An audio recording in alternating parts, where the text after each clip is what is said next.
E essa correção de Deus, mesmo que você fique triste, abatido, pensando em desistir, a Bíblia diz que ela vai produzir em você um fruto pacífico de justiça naqueles que são exercitados por essa correção. A correção está exercitando você, exercitando sua fé. E pode ter certeza, creia na palavra de Deus, você vai se tornar uma pessoa pacífica, um pacificador. Você vai se tornar cada vez mais justo na presença de Deus. Em vez de murmúria, descansa, o hino de louvor a Deus. Jesus quer te dar vida santa, qual noiva levar-te ao céu. Eu estava meditando sobre o sofrimento que Deus envia para o ser humano. Quando eu digo Deus envia, é porque Deus está no controle de tudo. E se algo acontece com uma pessoa, é porque Deus quis. Deus não impediu, Ele queria que acontecesse daquele jeito. E eu falei aqui que de uma forma ou de outra você vai ser espremido como um limão, como se espreme um limão, até tirar o último suco dele. Você vai ser espremido na vida. Toda pessoa, seja crente ou não, ela vai ser espremida na vida.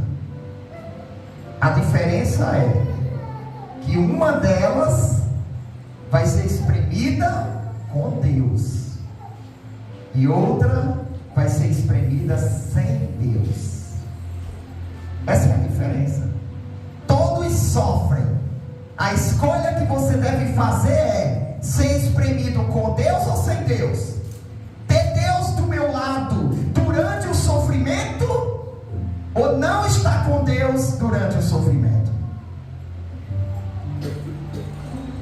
E o escritor aos Hebreus, ele dá dois motivos, pelo menos dois motivos, para você suportar a provação. O primeiro motivo está em Hebreus 12:4.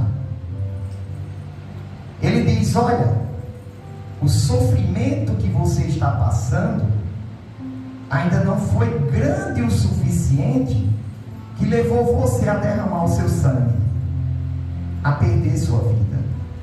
Quantos na história da igreja derramaram o seu sangue porque não negaram a Jesus? E hoje tem crente negando a Jesus por causa de trabalho, negando a Jesus por causa de relacionamentos, negando a Jesus por causa de doença, negando a Jesus por causa de coisas pequenas. Mas o escritor aos Hebreus diz: você ainda não resistiu até ao sangue, combatendo contra o pecado. E a segunda justificativa que o escritor aos Hebreus dá para você suportar a provação é que quando você está sendo provado, na verdade, você está sendo disciplinado por Deus, assim como um pai disciplina o seu filho.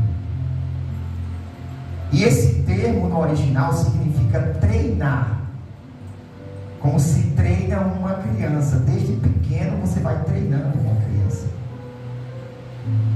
Irmãos, antigamente os mais velhos, principalmente nos cultos, eles chegavam e prendiam a criança lá, de uma forma tal que às vezes a criança ficava até retraída,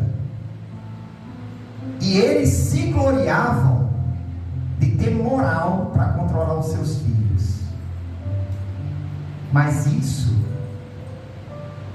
não é treinar uma criança. A gente tem que entender que nossos filhos, eles são imaturos, que não têm muito conhecimento, e eles vão aprendendo ao longo da vida, e nós pais vamos lutando, ensinando devagarzinho, com erros e acertos. Às vezes nós vamos ter que bater na mesma tecla 10, 20, 100, 1000, 1 milhão de vezes, até um dia ele aprender. Então, se você olha para uma criança e diz assim: essa criança não está aprendendo, olhe para você e diga assim: eu não estou aprendendo. Meu pai está me disciplinando, meu pai está me ensinando, enviando disciplina, por causa de um pecado que eu cometi, por causa de uma promessa que eu fiz e não cumpri. Porque a palavra do crente, irmão, é um voto. Não é preciso você dizer: eu faço esse voto diante de Deus, não. Se você disser: eu prometo, já é um voto. Sim, sim, não, não. Foi isso que Jesus quis dizer. Se você disse sim, então sua atitude deve ser sim. Se você disse não, sua atitude deve ser coerente com não. Então, às vezes você peca, você desobedece, e Deus está lá te disciplinando, e você tem que se despertar e dizer: Senhor, o que é que eu estou fazendo? Me ajuda. Porque, para concluir, passar por irmão Eliasaf, se você não é disciplinado por Deus, você não é considerado filho de Deus. É isso que diz a Bíblia. Se estáis sem disciplina, versículo 8, da qual todos são feitos participantes, sois então bastardos e não filhos. Bastardos e não filhos. E no versículo 10 diz que você é disciplinado por Deus para você ser participante da sua santidade. Deus disciplina você para que você seja santo, para que você aprenda a obedecer, para que você seja forte, para que você amadureça. E no versículo 11, o escritor aos Hebreus diz que no momento da correção, você não fica alegre, não é motivo de gozo, é motivo de tristeza. Quando você é corrigido, você não diz: oh, que maravilha, aquele irmão me repreendeu, abriu meus olhos, mostrou meus defeitos, Deus me corrigiu, disse o quanto eu sou falho, o quanto eu sou pecador, e agora eu estou feliz. Não, você fica triste, você às vezes fica abatido, sem vontade de fazer nada, vontade de desistir. Mas a Bíblia diz, e é por isso que a palavra de Deus é poderosa, a Bíblia diz que essa correção de Deus, mesmo que você fique triste, abatido, pensando em desistir, a Bíblia diz que ela vai produzir em você um fruto pacífico de justiça naqueles que são exercitados por essa correção. A correção está exercitando você, exercitando sua fé.